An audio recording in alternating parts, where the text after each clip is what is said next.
gratificante y emocionante ver que toda la gente que vino a vernos.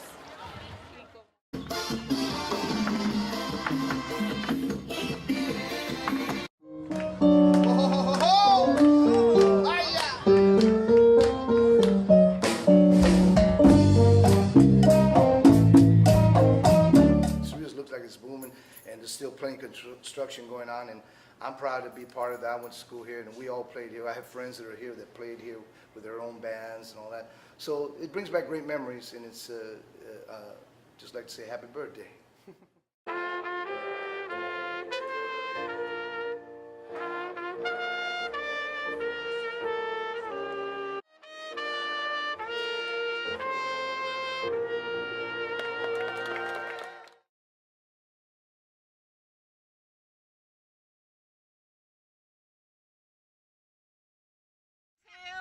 Win now!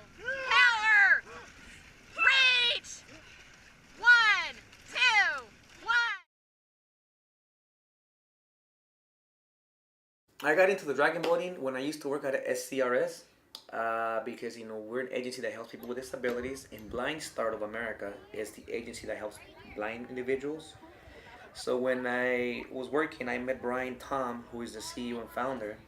He asked me, I'm creating this team, of dragon boat. Have you heard of it? I said, never heard of it.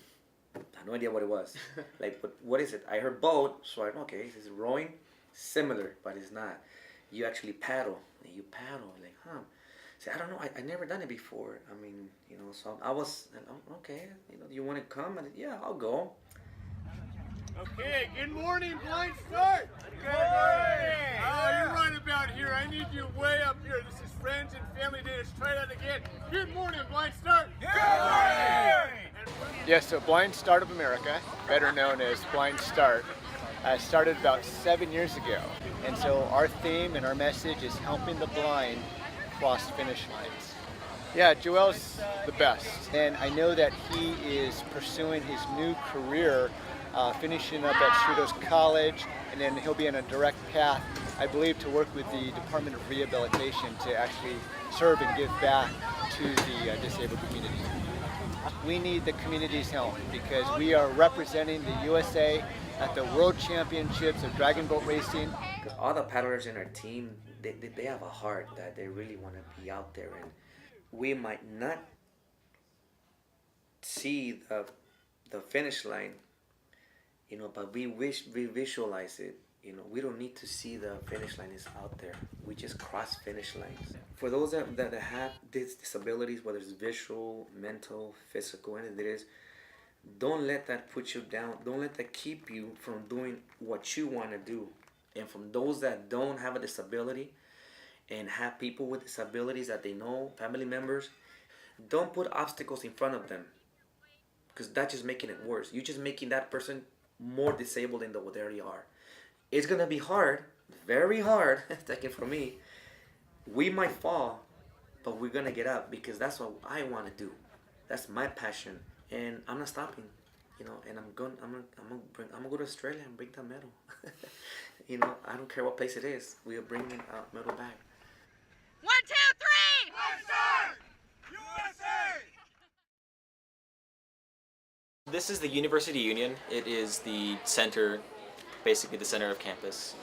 This is the ASI hotspot, specifically the KSSU lobby and the studio, which you see around you. It's definitely the people. I enjoy hanging out with everyone here, joking around. Our staff meetings are like barrel monkeys. It's a lot of fun to just sort of, goof off and listen to important things the core staff needs us to hear. We get a chance to connect to the campus, connect to other people. I'm not involved in any fraternities. This has basically been my club. Daily life. Well, there's a lot of weird conversations because we're all eclectic people here with a lot of different tastes. So, we talk about a lot of different stuff. Some feelings get hurt. But we all care about each other, I guess. It wasn't something I aspired to do. It just caught my attention and I just gravitated towards it. It's called Go With The Fro, and for obvious reasons. And it's a hip hop show. I sprinkle in a little alt indie, but I primarily like to play hip hop because it's my background and we don't really have that many hip hop shows. So try to give something to the hip hop heads out there. No, I mean, yeah, this is kind of like our second home. People are the reason why I joined because, you know, I work, my office is connected to the radio station. So I got to know them because I'm here pretty much all day. And so the more I got to know them, the more I wanted to hang out with them. And the best way to do that was basically to join them. So my hope is that if anyone's listening to my show, I'll give them their new favorite band for the next month. It's always kind of an interesting feeling. Nice. Yeah, I bring back the classics. Yeah. Usually, well, he's here every day because he gets paid to be here. Mm-hmm. I'm here every day because I don't have anywhere else to go. It's like a hangout. It's a hangout spot. It's a hangout. It's our hangout spot. Yeah. I mean, for the past 3 years. Yeah, essentially. You know, it's when you come after class or long day of classes, you can come around here, hang around, talk to people, have interesting conversations. You know, once a week you can do your show. Yeah, well, besides the people here, because everyone gets along pretty well, I just having kind of the freedom to an extent to kind of just express myself. Sometimes we'll go to the movies or something. We'll have what we call listening parties where we actually just listen to a lot of local music and music that people have brought into the station and stuff and given our local music directors and stuff, and we'll give our opinions on it. So yeah, stuff like that. Alright everyone, that's going to do it for us here at Nerdgasm Radio. My name is DJ Mooney. Had a good show, lots of random fun times. I had a lot of fun doing this show, and it's great to have you wherever you are. Alright guys, remember, what doesn't kill you gets you more XP.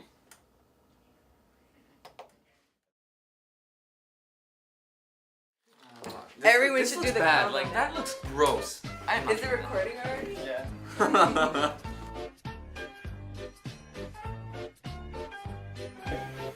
Okay, it smells like coffee.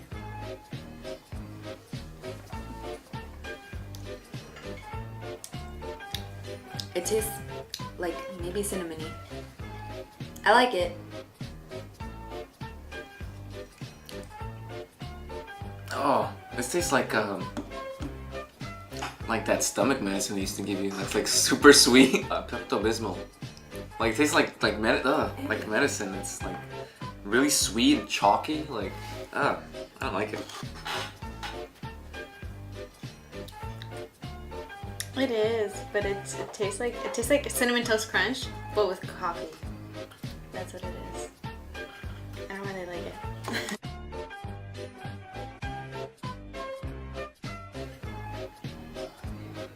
Oh my god, it's really strong.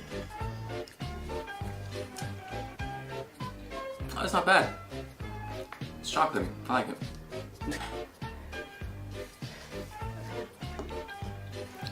Ah, no. Mm-mm.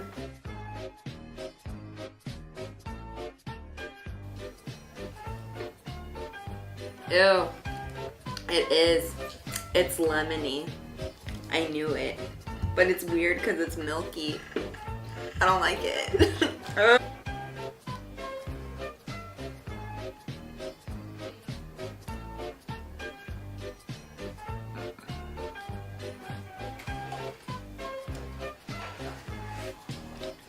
Nope. Tastes lemony. I like this one.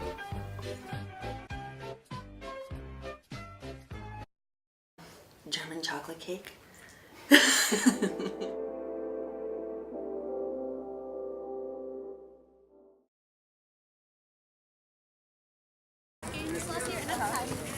When I first started here, none of the stuff down here was here pretty much, but enrollment services and the cashier's office. This year is going to be 37 years.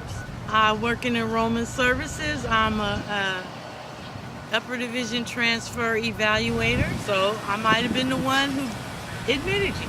When I started here, believe it or not, the first day of school, you could register and go to school, and a lot of people waited and procrastinated, and the first day of school, They would come and register for that semester. My main goal is to see these students get into the university. Just because I admit students, I have to deny them as well. And it's hard to have to deny somebody from misinformation from the school that they may have came from, or just misunderstanding. You know, I do what I can. I try to hurry up and go get this, or you got 2 more days. If you can get this, you know, tell them you need it.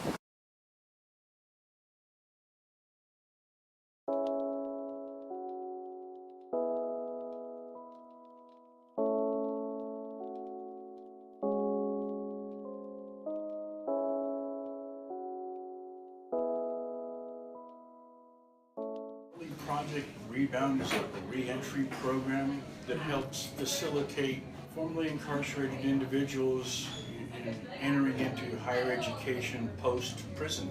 Every time I went in, I wanted to change when I got out. I didn't want to do what I kept doing.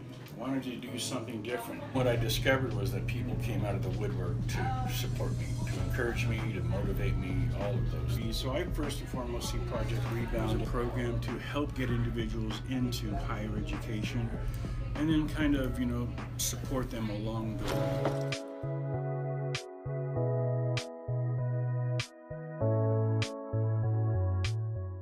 I never thought in a million years that I'd be in a graduate program. Well, I'm a recovering drug addict. I was a gang member, and so that's why I want, like, our organization, the student organization we want here, we want to bring in people from prison to here to, you know, to Cal State Long Beach. You know, they call it, you know, the Harvard of the CSUs.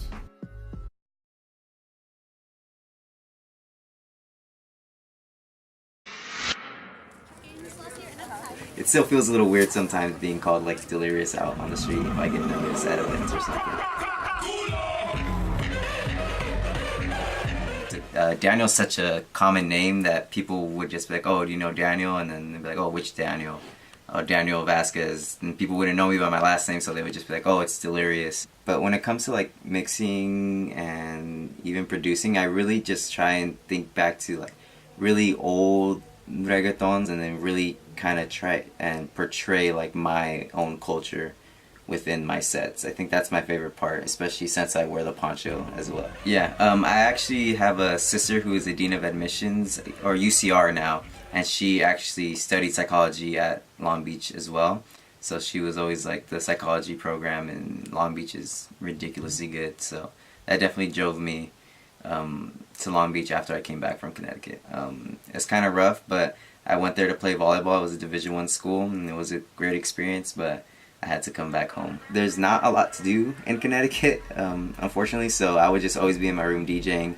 And I was up in Connecticut during the presidential campaign for 2016, and I just stuck out like a sore thumb. I was the only brown kid walking around the hallways.